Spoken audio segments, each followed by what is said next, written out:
Let's fix this EPS color issue.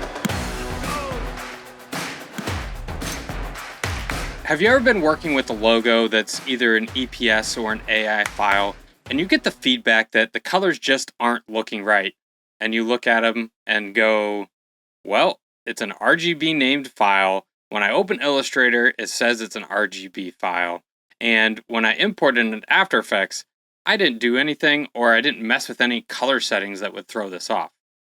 And that is the stickler that we deal with when it comes to creating, having these logos sent to us that then we need to take and use primarily digitally, which is why we want to use the RGB version of these logos.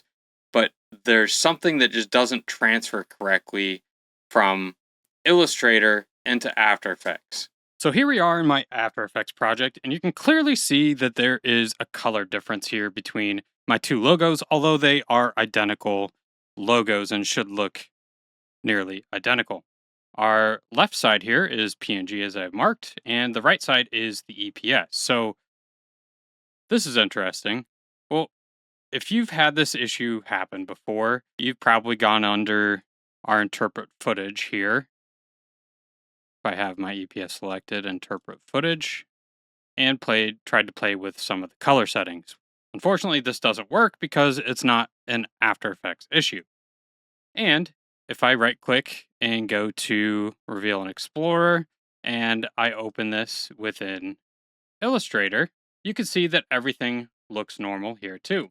Even down to me going to File, Document Color Mode, and it's already in RGB. So what in the world is going on?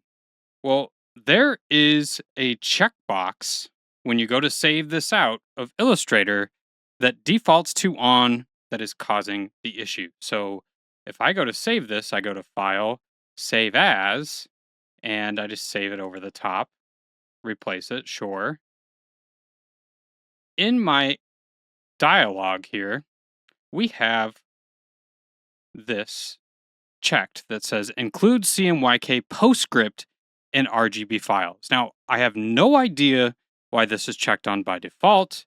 There must be some reason for designers when they're doing print, because CMYK is in the print space. So anytime an illustrator or designer is creating for print, it's going to be in CMYK. However, for digital screens and when things are earmarked and outlined as RGB files, this causes issues. So all we have to do is uncheck this include in CMYK postscript. And when we click OK, it's not going to look any different here. But when we go back to After Effects, you can see it reloads here, and now it looks correct. So when you're having color issues, 9 times out of 10, it is going to not have anything to do with anything that you've done, how you've imported it, anything along those lines. It likely has to do with how it was saved out of Illustrator. So always double check your Illustrator files, your EPS files, when you get those, even if it says that it is an RGB color space and it looks correct in Illustrator, it's likely the CMYK postscript checkbox that is throwing it off. So thanks for watching, and I hope that saves you a ton of time, and hopefully we can get designers to save these as RGB without the CMYK postscript when they save them.